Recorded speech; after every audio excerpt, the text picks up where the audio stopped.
Take a moment and think about your morning. What is the first thing you do when you wake up?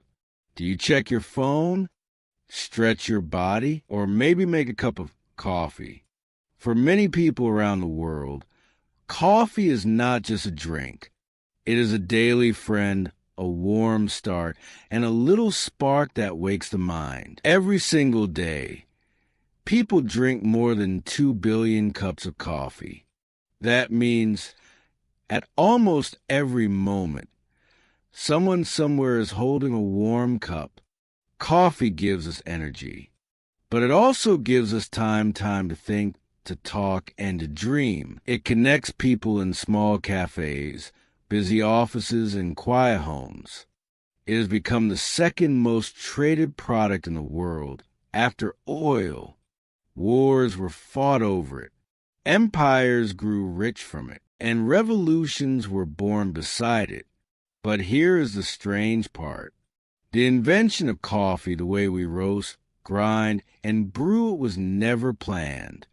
It was not discovered by a king or scientist. It began with a group of dancing goats and a curious man in the highlands of Ethiopia.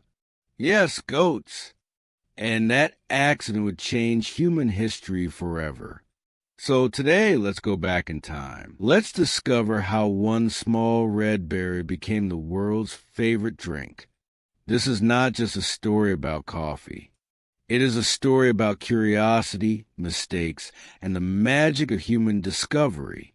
So sit back, relax, and maybe take a sip from your own cup. This is the accidental majesty of coffee. Before coffee came into the world, life was very different. People worked with the sun and rested with the moon. There was no quick way to stay awake, no easy way to feel alert. When the night came, people grew tired and stopped working. The common drinks of that time were simple: water, milk, and wine. Water was not always clean. Milk spoiled quickly. Wine and beer were everywhere, even at breakfast.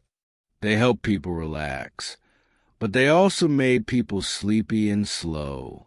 There was no drink that could keep people awake and focused. In the deserts and towns of Arabia and North Africa, life was hard. Days were hot. Nights were long, and work never ended. Traders, travelers, and students often stayed awake late into the night. For some, like the Sufi monks, staying awake was a form of prayer. They wanted to speak with God in the quiet hours of darkness, but they needed help. They needed something to keep their eyes open. At that time, people already knew about the small red berries that grew on wild shrubs. Some people ate them raw for energy. Others mixed them with animal fat to make a food ball for long journeys. But no one thought the small seed inside, what we call a coffee bean, could change the world. It was just another plant in the forest. Nothing special, nothing important. Humanity was waiting for something new, something that could keep the body calm, but the mind alive. They needed a drink that could give focus without drunkenness, energy without chaos. It just needed one person to notice one curious heart, to see what others ignored. Our story begins in the green highlands of Ethiopia. More than 1,000 years ago, there lived a young goat herd named Kaldi. He was a simple man. Every day, he took his goats to the hills to eat and play. He loved his animals and knew them well. But one day, he noticed something strange. His goats were jumping and running wildly. They looked so happy and full of energy. Kaldi was surprised they had never behaved like this before. He followed them and saw that they were eating small red berries from a dark green bush. Curious, Kaldi picked some berries and tasted them himself. Soon he felt awake, excited, and full of life. Kaldi thought, These berries are special. They give strength and joy. He wanted to share his discovery. So he took the berries to a nearby monastery. There, he met a monk and told him what had happened, but the monk was afraid. He said the berries were the work of the devil and threw them into the fire. Then something amazing happened. As the berries burned, a rich and beautiful smell filled the room. The monks were surprised by the sweet, warm scent. They pulled the roasted seeds from the fire and crushed them. Then they mixed the powder with hot water. That night, the monks drank the new dark drink and stayed awake through their prayers. That was the first cup of coffee. It was born not from science or invention, but from accident and curiosity. Chaldee's goat started it. A frightened monk continued it. And a simple mistake created something that would change the world. Sometimes, the greatest discoveries begin with an open mind and a small, curious heart. The story of Chaldee and the monks was only the beginning, but coffee's real journey, the one that shaped our world, began hundreds of years later. The little beans traveled across the Red Sea, from Ethiopia to Yemen. There, in the 1400s, coffee found its true home. In Yemen, a group of holy men called Sufis began to use coffee. They needed something to help them stay awake during long nights of prayer. They discovered that when the beans were roasted and brewed, the drink became stronger and more delicious. It gave them energy, focus, and peace.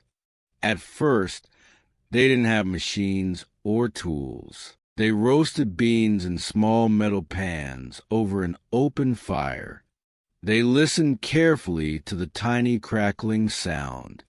They smelled the air to know when the roast was perfect.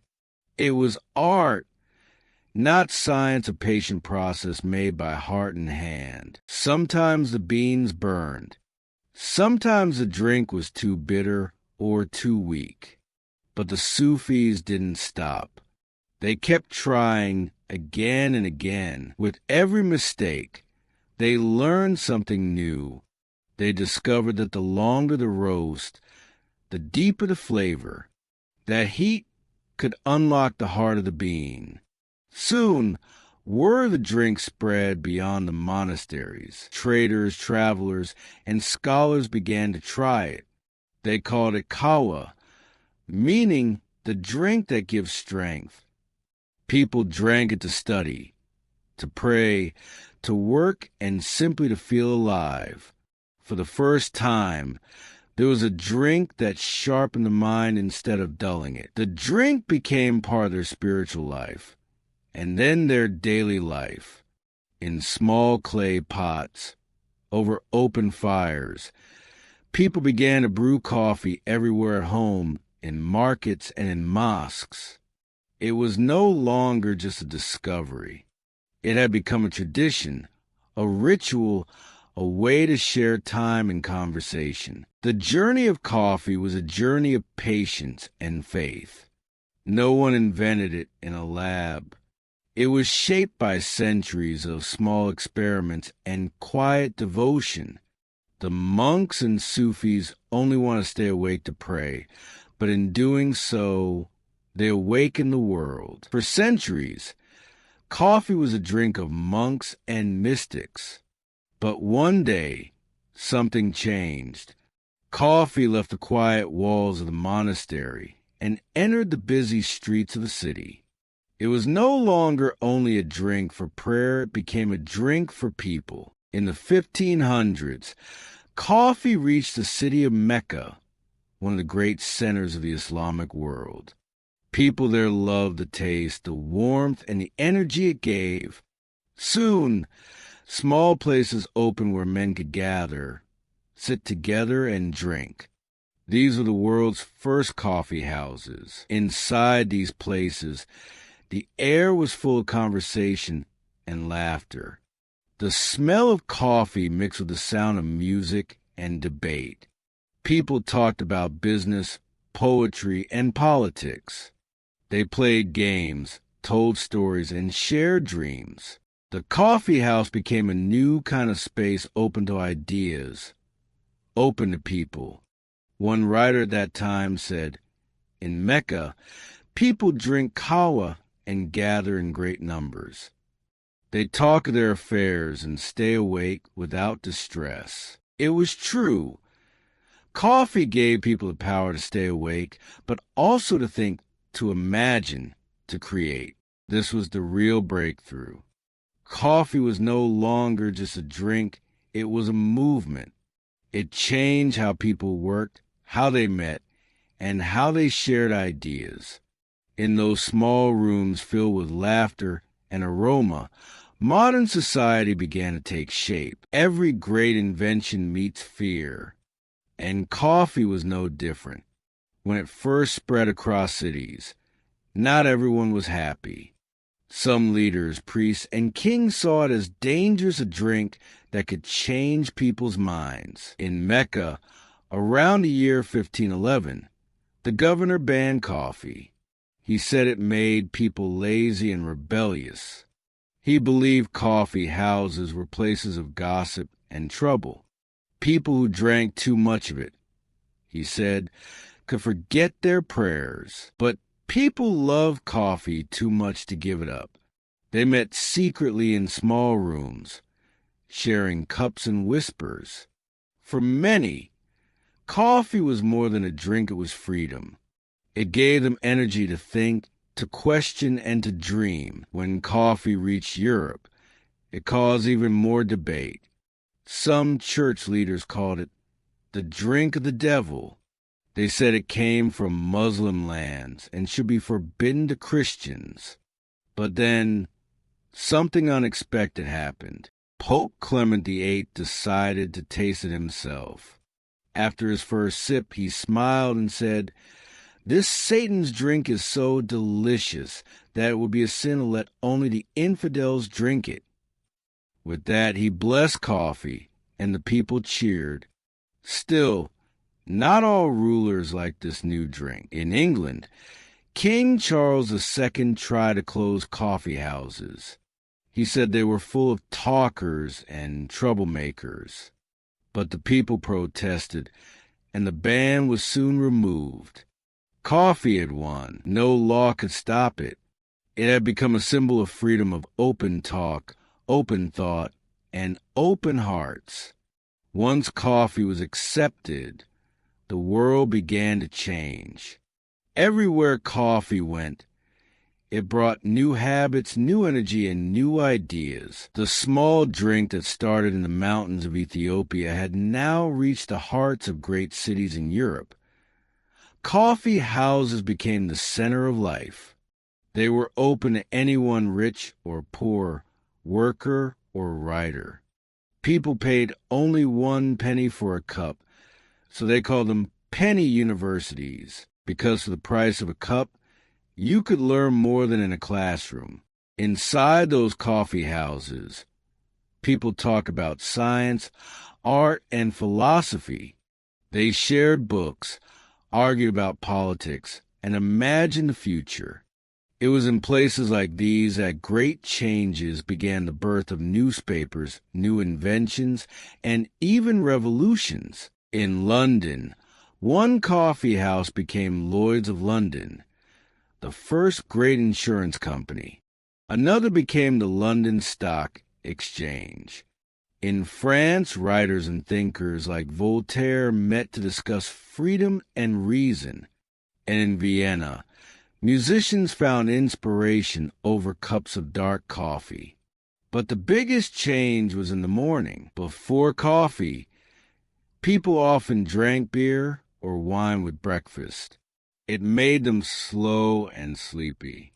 After coffee arrived, mornings became brighter, faster, and more focused. The world, for the first time, was truly awake. Coffee gave people more than energy, it gave them connection. It turned strangers into friends and silence into conversation. It became a part of culture, of work, and of love. And it continues to shape our days, one cup at a time. As the world began to love coffee, something new happened. Coffee started to travel. It crossed oceans, mountains, and empires. What began as a local drink in Ethiopia and Yemen became a global story. The Arabs first kept coffee a secret. They roasted the beans before export, so no one could grow them elsewhere. But soon, other nations wanted this treasure too. In the 1600s, the Dutch managed to get a few live plants out of Yemen. They began to grow them in their colonies. In Java, Sri Lanka, and South America, the French followed. In 1723, a young naval officer named Gabriel de Clou carried a coffee seedling from Paris to the island of Martinique. The journey was long in dangerous storms, pirates, and thirst, but he kept the plant alive, even sharing his own water with it. From that one seed, millions of coffee trees would one day grow across Latin America. Soon, coffee plantations spread across tropical lands, Brazil, Colombia, Indonesia, and Vietnam. But this growth came with a price. Much of the work was done by enslaved people and poor farmers. Coffee brought wealth to some, but hardship to many others. By the 1800s, Brazil became the world's largest coffee producer. Coffee powered its economy. Still, the drink itself never stopped growing in popularity. Factories began roasting and grinding coffee on a large scale. The world wanted coffee at home, at work, everywhere. In the 20th century, new inventions changed everything again. The espresso machine in Italy created a faster, stronger, richer coffee. Later came instant coffee, which made the drink available to soldiers, workers, and busy people everywhere. Coffee had become not just a drink, but a symbol of modern life. Today, more than 70 countries grow coffee. It connects farmers in the tropics to office workers in cities, from Sao Paulo to Saigon. Coffee fuels conversations, art, business, and dreams. It has become one of the strongest bridges between cultures, a simple cup that unites the world. Coffee's story is not just about a drink. It is about people, their dreams, their work, and their endless curiosity. From a shepherd and his dancing goats to monks in prayer, to traders, thinkers, and workers, coffee has touched every kind of life. It began as an accident, but became a symbol of connection. It helped people stay awake, but it also helped them wake up inside to think, to learn, to create, and to share. Every cup carries centuries of history and the warmth of human hands. Writers have called it the fuel of the mind. Artists have said it helps ideas bloom like morning light. And maybe that is true. Coffee gives us more than energy. It gives us focus, hope, and rhythm. It is the pause between chaos and creativity. Today, when you sit with your cup in a quiet morning or a busy cafe, you are part of this long human story, a story born from curiosity, patience, and the will to stay awake in a sleeping world. From fire and berries to machines and cafes, coffee reminds us of what humans do best. Turn something small and ordinary into something that changes the world. So next time you take a sip, remember this journey. A journey that began with goats, crossed oceans, inspired revolutions, and now lives in your hands. Because the story of coffee is also the story of us.